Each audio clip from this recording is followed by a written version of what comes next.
Welcome to the deep dive. Today, we're not just looking at old government files. We are prying open a vault that contains some of the most profound, unsettling, and frankly bizarre secrets the U.S. government has ever explored. That's a good way to put it. We're moving past the usual stuff, Mhm. espionage, covert ops, and we're jumping straight into the deep end. We're talking about documented efforts to weaponize metaphysics. Right. And to really get our heads around this, we need to start with the sheer scale of the secrecy we're dealing with.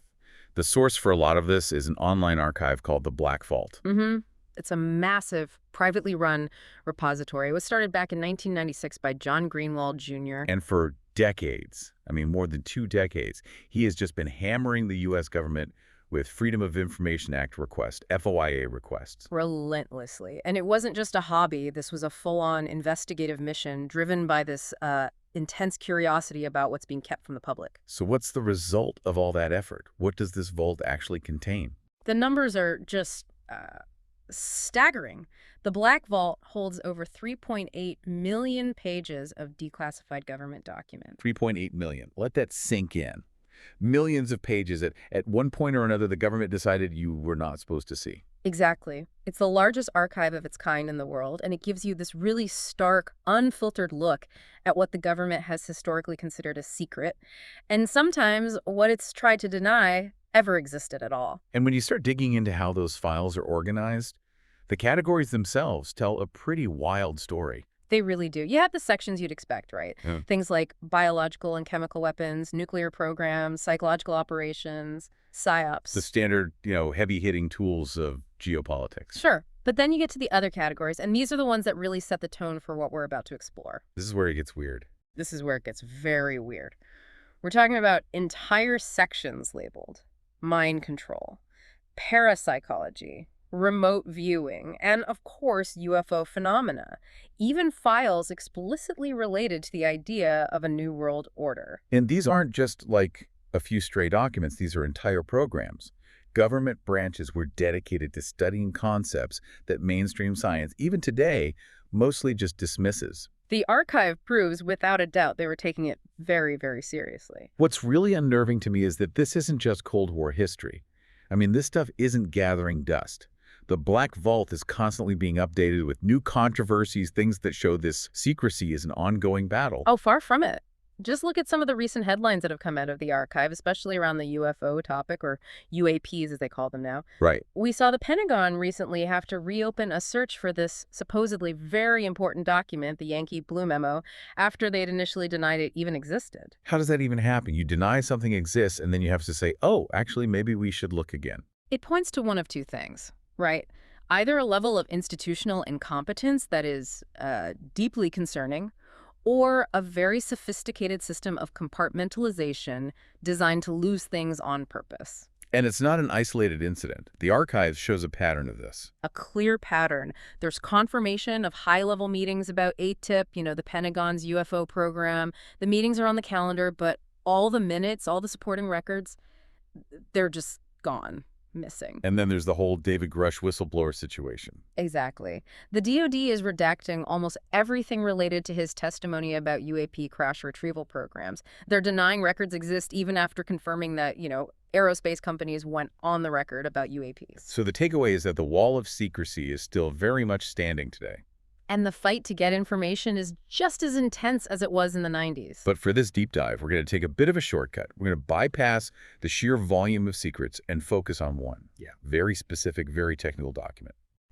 One that sits right at the intersection of those mystery categories. Mind control and parapsychology. This is, you could say, the smoking gun. The proof that the government was trying to fuse these esoteric ideas with hard physics, all for intelligence purposes. And that brings us to our core source for today. It's a declassified 1983 U.S. Army and CIA analysis. The title is Analysis and Assessment of Gateway Process. Gateway process. And we need to be clear right from the start. This isn't about traditional mind control, like propaganda or suggestion. No, not at all. This document is a blueprint. It's a highly detailed scientific attempt to manipulate consciousness itself, to break the fundamental rules of time and space. They were trying to take psychic abilities out of the realm of, mysticism and put them into a quantum physics lab. Which sets a very serious, very investigative tone for what we're about to unpack. Okay, let's jump right in. Section 1. The gateway process, its objectives, and its core mechanisms. The document lays out its mission on page 1. The author's task was to provide a scientific assessment of this thing called gateway experience. And not just to describe it. They wanted to understand its mechanics and, crucially, its practical utility. Its military application. That's the bottom line. And the author admits right away that this was incredibly difficult to do. The standard models, behavioral science, psychology, they just couldn't explain what was happening. So what did they use instead? To build a model that was, in their words, scientifically valid and reasonably lucid, they had to pull from all over the place. Physics, biomedical models, and especially quantum mechanics. They were trying to create a unified theory of human consciousness from the ground up. So what exactly is the gateway experience they were analyzing? At its most basic level, it's a training system. It's designed to do a few things. Enhance your brain power, sharpen your focus, and, this is the most important part, create coherence between the two hemispheres of your brain. The left brain and the right brain. Right. The document defines the left hemisphere as, the logical part. It's self-cognitive, verbal, it uses linear reasoning, it's the inner critic, the editor. And the right hemisphere. That's the holistic side. It's non-critical, it sees patterns, it's more intuitive. And the entire goal of the Gateway program is to get these two sides to synchronize, to work as one powerful, unified system. How do they do that? What are the building blocks of this process? The process is built on 4 foundational techniques. And these were all things that were already pretty well established in research at the time. Gateway's innovation was combining them and supercharging them for a specific purpose. Okay, what's the first one? The first is hypnosis. But again, we have to throw out our pop culture idea of hypnosis. The document uses a model from an engineer named Itzhak Bentov, whose work is all over this analysis. And how did Bentov define it? He saw it as a technique to get direct access to the sensory motor cortex, the pleasure centers, and the lower emotional parts of the brain. The goal is to achieve what they call the disengagement of that critical left hemisphere. You're trying to shut down the inner editor. Exactly. You stimulate the right hemisphere, the non-judgmental, holistic part, and by doing that, you can sort of bypass the left brain's censorship. It lets you feed emotional responses and sensory data directly into the deeper parts of the brain. The document mentions this can create feelings of euphoria. It does. Because that left hemisphere is like a vigilant guard, always filtering your reality. If you can distract it, say with rhythmic sounds or a monotonous focus, you unlock a direct pathway to your core emotional and sensory systems. Okay, that makes sense. You quiet the critic to access the raw data. What's the second technique? The second is transcendental meditation, or TM. But again, the way they describe it is highly technical, almost mechanical. It's completely stripped of any spiritual context. So how does the CIA analyze meditation? They describe it as a process to reduce your concentration to such a point that you literally create acoustical standing waves inside your skull. Wait, what? Standing wave, like sound waves? Yes. Specifically in the cerebral ventricles, which are the fluid-filled cavities in your brain. The idea from Bentov's model is that the vibrations from these standing waves then cause sympathetic vibrations throughout the fluid in the brain. So they're treating meditation as a physics experiment. Yeah. The act of meditating creates a physical, measurable vibration in your head. Precisely. And they note that this is the same physical result that's reported in very advanced esoteric practices, like Kundalini yoga. So they saw Gateway as a kind of technological shortcut, an accelerator for producing these very real physical vibratory effects in the brain. It's just the mechanism, not the meaning. That's the key. They only cared about the mechanism. All right, number 3. The third technique is biofeedback. Now, we usually think of biofeedback for, relaxation or controlling your heart rate. Right. But here it's repurposed. The goal is to use your own self-awareness, your cognitive power, to gain access to parts of your brain that are normally on autopilot, regulated by that left hemisphere, things like pain response or blood pressure. So it's about conscious override. A conscious override of your body's autonomic systems. And they give this incredibly specific, almost bizarre example of how to do it. I'm almost afraid to ask. The participant is told to monitor the temperature of their left leg using a digital thermometer. The left leg? Why the left leg? That seems so random. It's not random at all. Your brain is cross-wired. The right hemisphere controls the left side of your body. So by focusing on the temperature of your left leg, you're using a physical readout to directly access and control the activity in your right hemisphere. So it's a feedback loop. You see the number on the thermometer change, and it trains your brain to consciously control a process that was previously unconscious. You got it. It's proof of concept. It demonstrates you can consciously take control of your body's standard operating system. Which brings us to the fourth and final element, which I understand is the core of the whole thing. It is. This is the engine that drives the whole process. It's called Hemi-Sync, which is short for hemispheric synchronization. Developed by the Monroe Institute. Correct. And this is the technique that's designed to take all those other elements and focus them to dramatically increase the amplitude and frequency of the brain's total output. And this is the key to what they call transcending physical and spatial restrictions. Yes. Hemi-Sync uses specific engineered audio frequencies delivered through headphones to induce and sustain this state of whole brain coherence. It can supposedly get a participant into a deep state of relaxation or even an out-of-body state in as little as 15 minutes. So the sounds is the trigger. Yeah. It's the on-ramp to this altered state of reality. It's the on-ramp. And the physics behind that sound is where this gets even more specific and, frankly, much stranger. Which leads us right into section 2, resonance and brain stimulation. Because this isn't just about getting the two halves of the brain to talk to each other. The goal is much, much bigger than that. The goal is to tune the entire human body to the resonant frequency of the planet Earth itself. Okay, you're going to have to break that down. How does that even work? It starts with a well-known neurological principle called the frequency following response, or FFR. FFR. Right? It's simple, really. When your brain hears a sound at a certain frequency, it will naturally try to mimic that frequency in its own brainwave output. So if you listen to a sound that pulses 10 times a second, your brain will start producing 10 hertz brainwaves. That's the principle. So you can use sound as a kind of remote control for your brain state. You can guide someone from the wide-awake beta state down into the deeply relaxed theta state or even the deep sleep delta state just by playing them the right frequencies. And the Gateway program uses Hemi-Sync tapes to do exactly that. Yes. They guide the subject into a state where they are, for all intents and purposes, physically asleep, but they remain fully conscious and aware. The rhythmic sounds bypass the critical left brain and open up access to these non-ordinary states of consciousness. So the document talks about the role of resonance. They're using these synchronized sound patterns to get the body to vibrate at a very specific frequency. A fundamental resonant frequency. And this is where Bentov's model of the human body as an electromechanical device becomes absolutely central to the whole project. What is that frequency? According to the models the CIA was studying, the human body achieves this state of deep, harmonious resonance at approximately 7 to 7.5 cycles per second, 7 to 7.5 hertz. That number sounds familiar. Isn't that related to the Schumann resonance? Bingo. Yeah. And this is where the document makes a shocking leap, connecting the consciousness of an individual soldier to the electromagnetic field of the entire planet. Okay, walk me through that connection. The analysis describes the brain itself suspended in the fluid of the cerebral ventricles.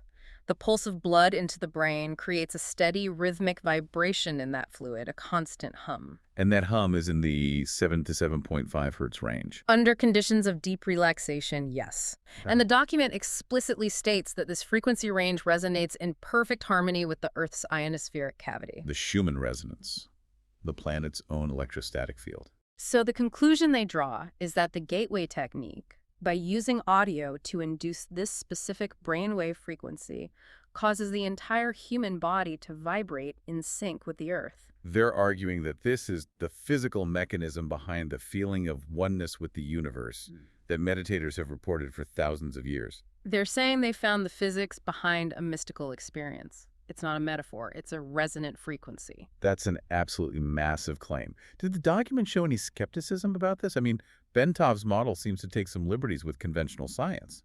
Not really. The analysis treats these resonant phenomena as established facts. Their goal wasn't to debate the science, it was to figure out how to use the effect. The military utility. Always the utility, which leads to the next concept, energy entrainment. Which means what? The idea is that once your body is synchronized with the Earth's field, you can begin to draw energy from it.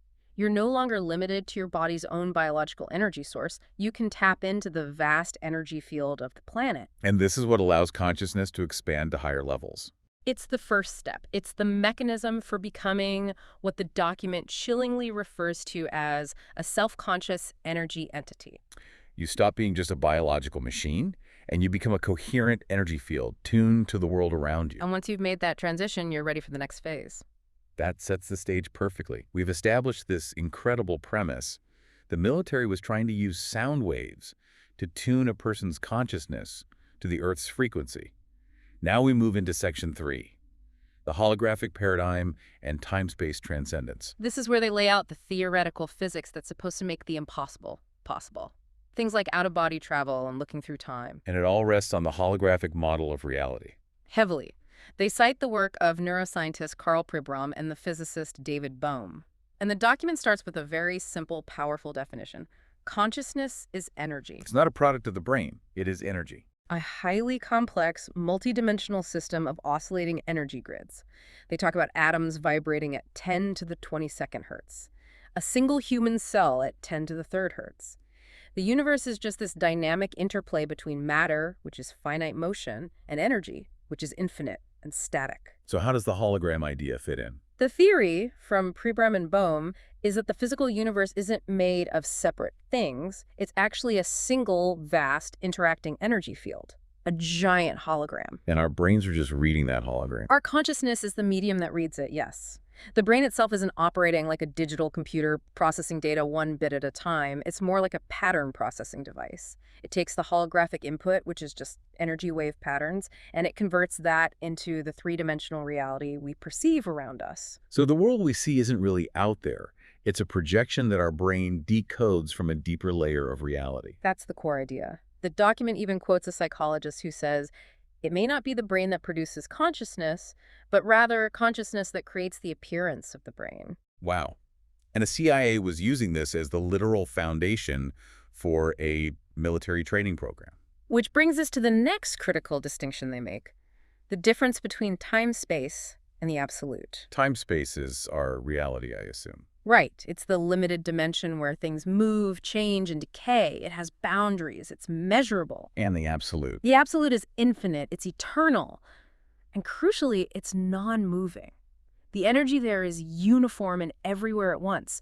The analysis calls it the state of total consciousness, the ultimate energy source. And the whole point of the gateway process is to break out of time-space and access the absolute. That is the map of reality they're working with. So how do you do it? The document talks about clicking out of our reality. How does that happen? They get incredibly specific about this. The transition, this clicking out, happens when the wave pattern of your consciousness shrinks below a certain physical threshold. What's the threshold? 10 to the power of minus 33 centimeters. 10 to the minus 33. That's Planck's distance. It is the smallest possible unit of measurement in quantum physics. It is, for all practical purposes, the border of our measurable physical reality. To give people a sense of scale, if an atom was the size of the known universe, Planck's distance would be smaller than a grain of sand on a beach somewhere in that universe. It's almost incomprehensibly small, and the theory in the document is that at this level, the laws of our reality, time and space, they just break down. Particles are no longer bound by them. So by shrinking your consciousness down to that fundamental quantum level, your consciousness, as an energy entity, literally clicks out of our dimension and enters what they call the intermediate dimensions that exist between our universe and the absolute. it's a roadmap for leaving the universe without physically going anywhere. A roadmap for achieving a non-corporal existence, which of course has some very interesting applications if you're an intelligence agency. And that leads us straight into Section 4, out-of-body operations and the cosmic egg. This is where the theory gets operationalized. Right. The first thing they do is they try to define what's in those intervening dimensions you've just clicked out into. What do they find there? The analysis theorizes that these energy fields are filled with tachyons. Tachyons. The theoretical particles that move faster than the speed of light. Exactly. Now, in mainstream physics, tachyons are purely hypothetical, but in this document, they are treated as a functional part of this other reality.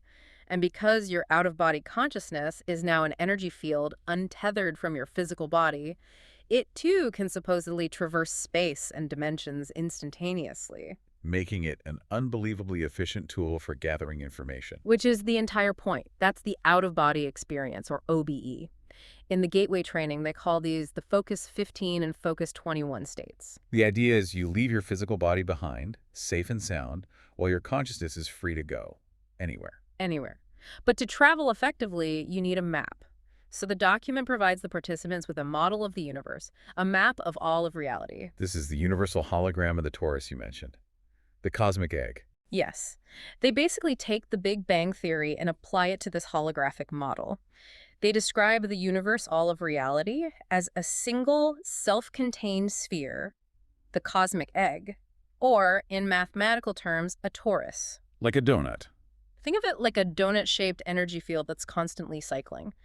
This sphere, the absolute, is static and unmoving.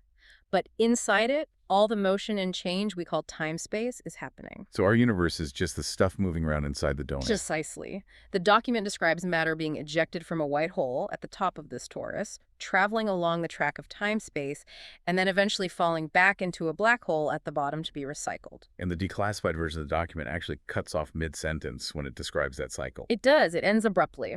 But the implication of this model is just stunning. Which is what? If you can understand this cosmic model, this cosmic recycling process, you can understand how to decode the entire universal hologram. If all of time, past, present, and future is just a pattern looping inside this static sphere, then the past and future must exist simultaneously as patterns within that hologram. and a consciousness that has mastered this process should be able to perceive both. Which is the exact goal of the advanced training states.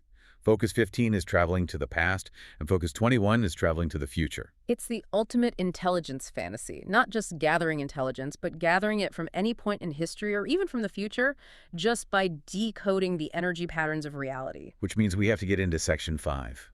Advanced gateway techniques and practical applications. This is where we see the specific military objectives. Right. And to even attempt these, a participant first has to achieve a state called Focus 12, which is just a state of expanded awareness. Once you're stable there, you can move on. First up is Focus 15, travel into the past. Correct. The user is guided to travel back into time-space to view events in their own past or the immediate past. They do this by increasing the intensity of the Hemi-Sync frequencies and using subliminal suggestions on the tapes. How successful was this? Was it reliable? The document is pretty cautious here. It notes that only about 5% of participants really get to a full Focus 15 state during the initial week of training. So it's presented as very difficult, but very real. And the ultimate goal, the top of the mountain, is Focus 21. Focus 21, travel into the future. This is where you move completely outside the boundaries of time-space to see what's coming.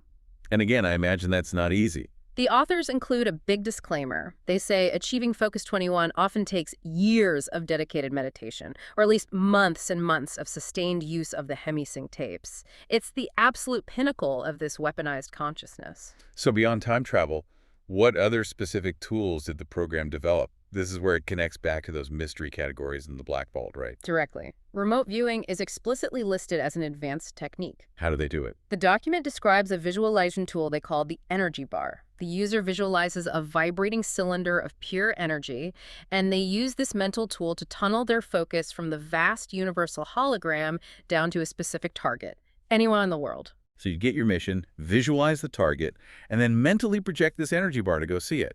It sounds like literal magic. Disguised as applied physics. Another technique was called problem solving. Let me guess. You asked the universe for the answer? That's pretty much it. From the expanded consciousness of Focus 12, you project your problem out into the universal hologram, and then you wait for an intuitive, nonverbal response. And they thought this would be a reliable intelligence tool. They did. The document claims the answer could come back within days or even minutes, as a sudden flood of insight or a series of symbolic images. They were trying to formalize radical intuition. But the most audacious of all these techniques has to be patterning.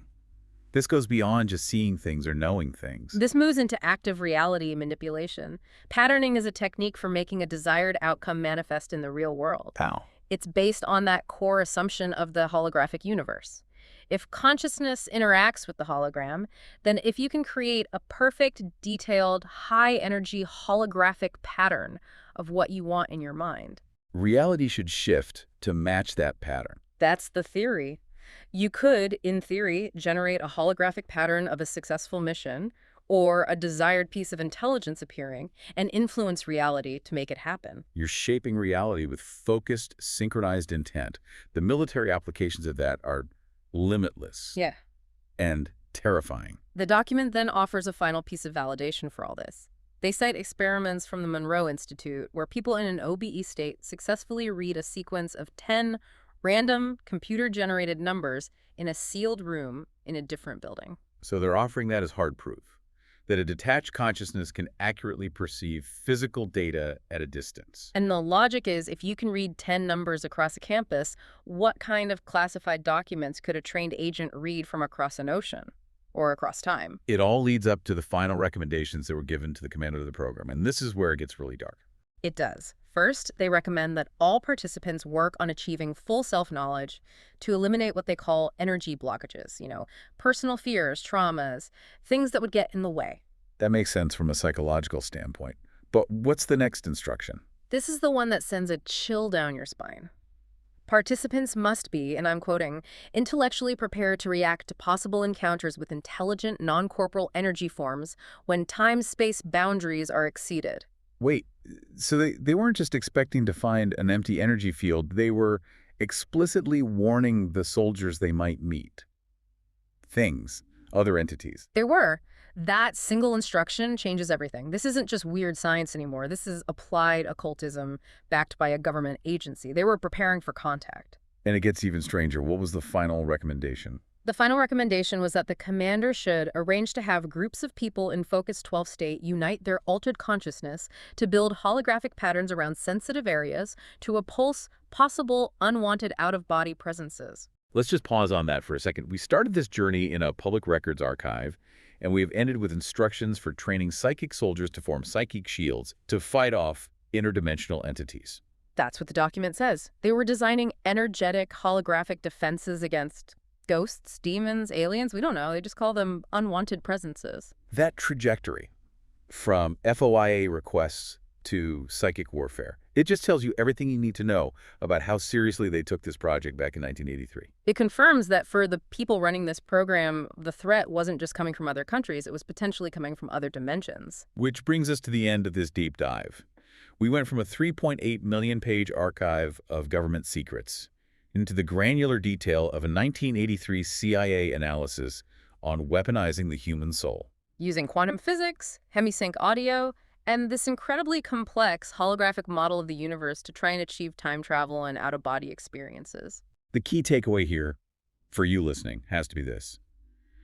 These documents prove, in black and white, that the U.S. government took the pursuit of these paranormal abilities, remote viewing, OBEs, reality shaping, so seriously that they devoted intense scientific analysis to them. This wasn't some fringe idea they laughed at. This was an operational program. It is the literal documented realization of some of the deepest conspiracy theories that are just hinted at in the rest of that archive. And the document itself concludes that the gateway system is plausible, that it offers potential of a practical and professional nature to the U.S. military. So we have to ask, what does this all mean for us now?